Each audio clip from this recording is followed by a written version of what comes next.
میری رگوں پر خودی بیچ کر اپنی میں کبھی جھک نہیں سکتا،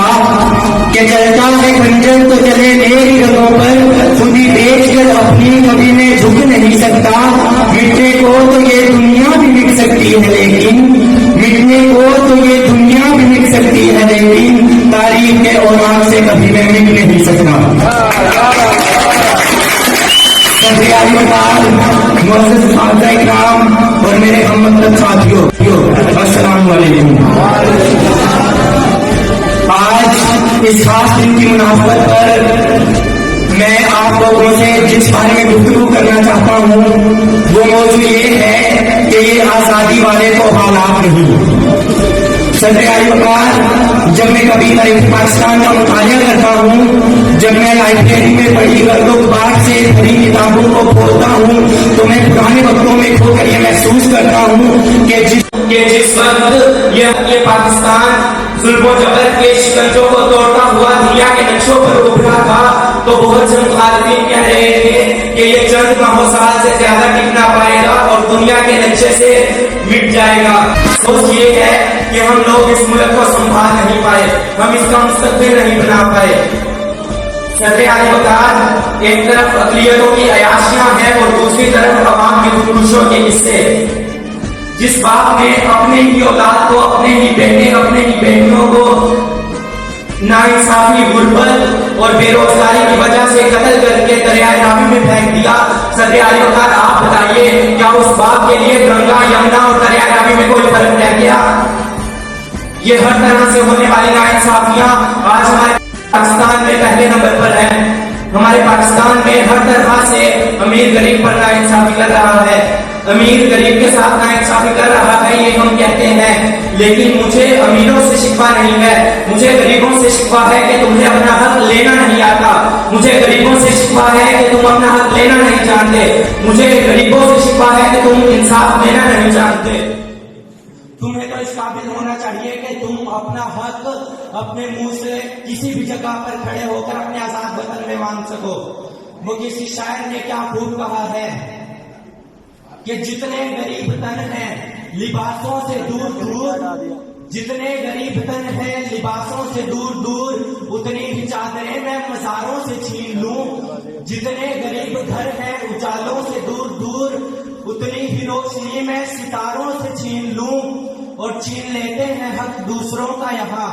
لوگ چھینتے ہیں حق دوسروں کا یہاں، میں اس قابل تو بنوں کہ حق اپنا ہی چھین لوں، اور اتنی تو ہمتیں ہوں میری کم سے کم بلند، اتنی تو ہمتیں ہوں میری کم سے کم بلند کہ شاہوں کے تاج فقط اشاروں سے چھین لوں۔ صدر اعلی وقار، کہا جاتا ہے، ہمارے باو اجداد کہتے تھے کہ نوجوان ہم نوجوان اس قوم کا مستقبل ہے، لیکن جس قوم کی، جس نسل کی وہ بات کرتے تھے، جس قوم کے نوجوانوں کو اقبال نے اپنا شاہین کہا تھا، وہ نوجوان آج کسی اور کام میں پڑے ہوئے ہیں۔ صدر اعلی وقار، یہ وہی نوجوان ہے جو قانون بڑی تیزی سے بائک چلاتے ہوئے چاہتے ہیں کہ جس زمین کو ہم پیروں تلے روک رہے ہیں، جس زمین کو ہم پیروں تلے کچل رہے ہیں، اس کا ایک ایک ذرہ ہمارے آباء و اجداد نے کس طرح حاصل کیا، اس کا ایک ایک ذرہ حاصل کرنے کے لیے ہمارے آباء و اجداد نے اپنے خون بہائے، اپنے جانیں قربان کی، اپنے بہن بیٹیاں اپنا سب کچھ قربان کر دیا۔ صدر اعلی وقار، یہ وہی نوجوان ہے جو اس وطن کو، یعنی یہ وطن پاکستان جو 14 اگست 1947 کو آزاد ہوا، یہ اس لیے بھی بنایا گیا تھا کہ اس میں موجود بہن بیٹیوں کو کی عزت کا تحفظ کیا جا سکے، لیکن یہ وہی نوجوان ہے جو اسی وطن کے چوکوں میں کھڑے ہو کر دن رات اسی وطن کی بہن بیٹیوں کی عزتوں کو درندوں کی طرح نوچنے کے لیے تیار کھڑے ہوتے ہیں۔ صدر اعلی وقار، آج یہ ملک 2022 میں نہیں ہے، یعنی یہ 1947 کے بعد 2022 تک نہیں پہنچا، بلکہ یہ پیچھے کی طرف جا رہا ہے، یہ ترقی کی بجائے زوال کا شکار ہوتا جا رہا ہے۔ آج اس ملک کے حالات یہ ہیں کہ یہاں ہوس کے پجاری سیاہ راتوں میں، یہاں ہوس کے پجاری سیاہ راتوں میں سفید جسموں کا جیون سیاہ کرتے ہیں، کہ یہاں ہوس کے پجاری سیاہ راتوں میں سفید جسم کا جیون سیاہ کرتے ہیں، یہاں پہ ناچتے پیروں کی دھاپ بکتی ہے، یہاں پہ جاگتی آنکھوں کے خواب بکتے ہیں، یہاں پہ پھول کے سے ہونٹوں کی پیاس بکتی ہے، یہاں پہ پھول سے ہونٹوں کی پیاس بکتی ہے، یہاں پہ جسم ہے بکتے، یہاں شباب بکتی ہے۔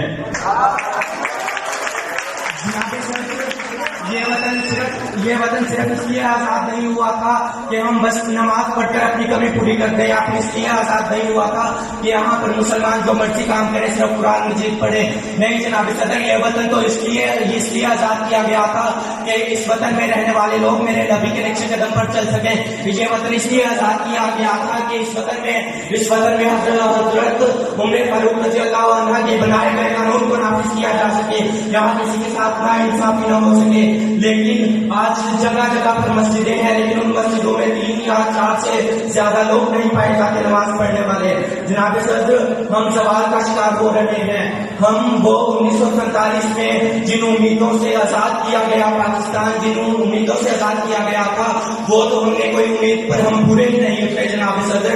یہ جیسے نوجوان کیا پاک ملک کو سنبھالیں گے جو رات دن دوسروں کی بہن بیٹیوں کو رکھتے ہیں، جو رات دن ہم گلیوں میں کھڑے، ہم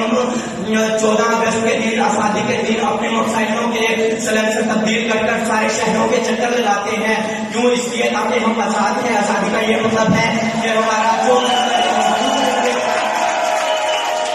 کیا آزادی اس لیے ملی تھی؟ نہیں، آزادی اس لیے ملی تھی کہ یہاں اسلام کے مطابق زندگی گزاری جا سکے، اس لیے نہیں کہ ہر شخص اپنی من مرضی کر سکے۔ لیکن اللہ کا شکر ہے کہ دوسرے ممالک کی آج بھی ہمت نہیں ہوتی کہ ہم پر حملہ کر سکے یا کسی بھی طرح کی ہمارے خلاف کوئی سازش کر سکے۔ ہمارا ملک اگر کبھی اللہ نہ کرے کبھی زوال کا شکار ہوگا تو وہ صرف مسلمانوں کی وجہ سے، آپس کی وجہ سے، اسی وطن میں رہنے والے لوگوں کی وجہ سے، ورنہ جن لوگوں نے یہ بنایا تھا ان کے سامنے تو ہندو اور انگریز لوگ ٹک ہی نہیں پائے۔ میں ایک شعر کے ساتھ اختتام کرنا چاہوں گا۔ جب پرچمے جان لے کر نکلے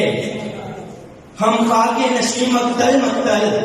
جب پرچمے جان لے کر نکلے ہم خاک نشیں مقتل مقتل، اس وقت سے لے کر آج تلک جلاد پہ ہیبت طاری ہے۔ جب پرچمے جان لے کر نکلے ہم خاک نشیں مقتل مقتل، اس وقت سے لے کر آج تلک جلاد پہ ہیبت طاری ہے۔ کہ زون میں تھے دشمن اپنے شاید انہیں معلوم نہ تھا، کہ زون میں تھے دشمن اپنے شاید انہیں معلوم نہ تھا، یہ خاک وطن ہے جہاں اپنی اور جہاں تو سبھی کو پیاری۔